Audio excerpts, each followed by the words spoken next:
So in this video, I'm going to share with you what to do if you haven't got the money to invest inside of a high ticket program. Now, first of all, recently I've been talking to you about how few of you have been subscribing even though you're watching the videos. It was at 75% of people who haven't actually subscribed. Through focusing on it, let me just get this up on my screen right now. 67%, guys. 67%. We're going down, which is great. We want the percentage down, which shows that more people are subscribing. So if you haven't done already and you're watching this video, whether it's for the first time or you've watched many of my videos, well then hit that subscribe button.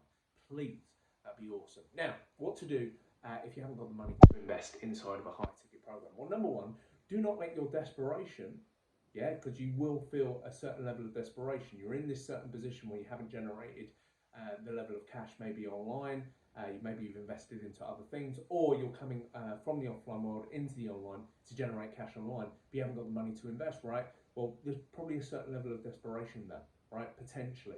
So do not be that person who goes to the product owner like myself and says something along the lines of, hey James, can I have your links and can I get into your DM Academy as an example for free, and then you take the money from the sales that I generate, right? People look at that as going like, well, if I don't do that, then it shows that the program doesn't work. No, it doesn't. I'm running a business, right? You wouldn't go up to a tennis coach and go, hey, do you know what?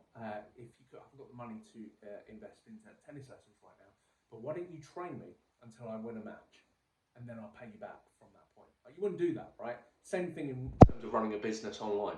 I'm not here to take any freeloaders in. I'm not here, like, this isn't a charity or anything like that. I have a high level skill set. I've developed a program. I've generated multiple six figures over a long length of time, and I know what my value is. So I charge a specific amount for someone to join. I don't want people who are at that point of being in desperation. I want to change people's circumstances, right? And for a lot of people, if you're in that desperation point of view, building an online business is not the right time for you right now, right? It isn't. You know, the thing that you need to be focusing on is offline, looking at the job that you're in, maybe looking at that you're potentially in, right? If you're not in a job, getting a job, looking at potentially overtime, looking at getting a better paid job. You know, all of those elements help contribute towards you being a little bit more financially stable so that you can then invest time, money and energy into an online business, because that's what you need. You need that level of time and patience in what you're doing. Right, now there's some other elements that I want you to focus on, right? Really important. I think number one, you have to deal with, like, if let's say you're at that place but you haven't quite got the money to invest or whatever, right? The first thing I want you to do is, like, I want you to appreciate that the reason you're in the situation that you're in is because of you and every action that you've taken. Yes, there could be some outside influences and stuff like that that have contributed, but end of the day, you have to take that responsibility yourself. Can't play the victim in that scenario. You have to take that responsibility yourself. That's number one. You have to appreciate where you're at, and why you're at in the place that you're at is because of you. Okay, that's really important. Secondly, you've got to look into, like, creating money. Okay, and you can do that in a number of ways. So, like, for me, like, anytime I've been in a situation like that back in the day when I used to struggle, I looked, number one, at the things I was paying out for. So, like, aside from things like job I was in, trying to get a better job, trying to do overtime to get funds together, like all of those elements, trying to get, you know, all of those bits that I've mentioned. The next bit that I want you to focus on, and that I focused on, was looking at, like, all the things I was paying out. So all the things that I was paying out, whether it be, like, and you'd have to change this for the country that you're in, right? But, like, whether it's like my energy bills, gas and electric, whether it's like rent, whether it's like paying for Sky, cable, my water bills, like whatever it is, any subscriptions, right? So any subscriptions that I didn't need, like, and I'm talking like things like, if you're at a place where you're wanting to change your circumstance online, like in terms of you want to change your circumstance in your life and you want to do that online, well then, you know, your things like Netflix, Disney, and all that kind of stuff, like if you're paying for those, then you've got to look at that and go like, okay, where in the priority is changing my circumstances? If it's like 5th or 6th and above it is like Netflix, Disney, Prime and all that kind of stuff, then you've got to look at like whether you really want to be doing this or not. If it's number one, then you look at everything underneath it and go like, okay, don't need Netflix, right? Don't need Disney, don't need Amazon Prime, all of those bits. You might think, oh, that's $10, like $5 here, like whatever. Like, focus on those bits, take them away, because that's like monthly income that you're now creating that Otherwise, it's spent on other things. Do that with all of your other bills. Like try and even the stuff that you really need, like things like obviously your water bills and your energy and stuff like that. Focus on those bills, phone up those companies and see if you can negotiate a better deal with them, people.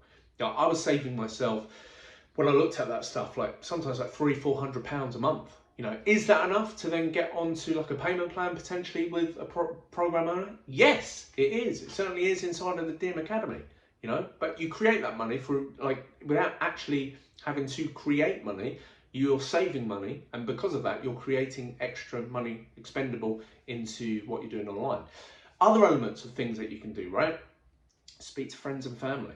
You know, one of the first biggest investments I made when I first started was a $2,000 program, right? I didn't have the money myself, so I asked family. You know, really awkward conversation, right? But I had to sell the idea of what I wanted to do in order to generate that cash, right?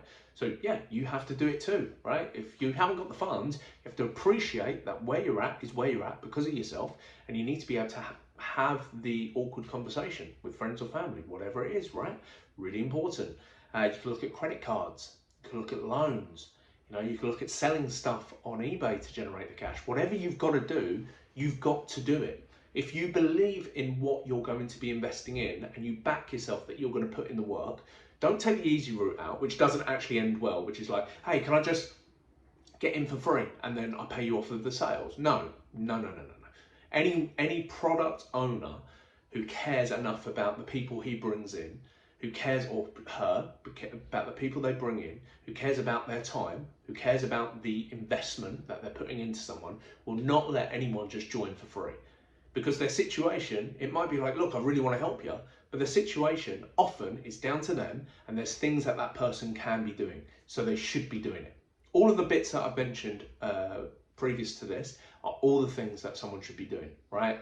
And I empathize for people, but no, like I need people who see this as one of the top priorities in their life. I'm not saying above like their family and stuff like that, but when we're looking at like what an online business can provide someone, well then yeah, you're doing it for your family, right? You're doing it for, you know, change of circumstance for yourself and your loved ones, right?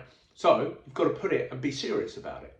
Look at all the bills that you're paying out, cancel all the subscriptions that you don't need, like genuinely don't need. You're not going to cancel them forever, cancel them so you can get this up and running, right? You're cancelling the ones that you don't need. Then look at all your existing bills that you have to pay, negotiate better deals for them. Like, especially with things like cable, Sky, Virgin, whatever it is, wherever you're at in the world, like you'll be able to negotiate a better deal, save some pennies, save some dollars, 100%. And then if you need extra cash, friends, family, have the awkward conversations with people, do it. Like you're just shying away from an awkward conversation when you could be generating the cash. Do it. Make amends with people, like whatever you need to do. Sell the fact that this is what you want to do, right? Focus your attention then on credit cards, loans, whatever it is you've got to do. Sell stuff on eBay. Like whatever it comes down to, you have to sell stuff. Really, really important, okay? So that is a big piece, right? Really big piece, guys, right? If you don't have the money to invest inside of a high ticket program, you kind of do have the money. Sometimes you just got to create that money from cancelling stuff. Sometimes you create that money through talking to people, credit cards, loans, the lot, all right? Hope you've enjoyed this video. Remember, smash that subscribe button, leave a comment below, leave a like, and of course, I'll speak to you soon. Take care. Bye-bye.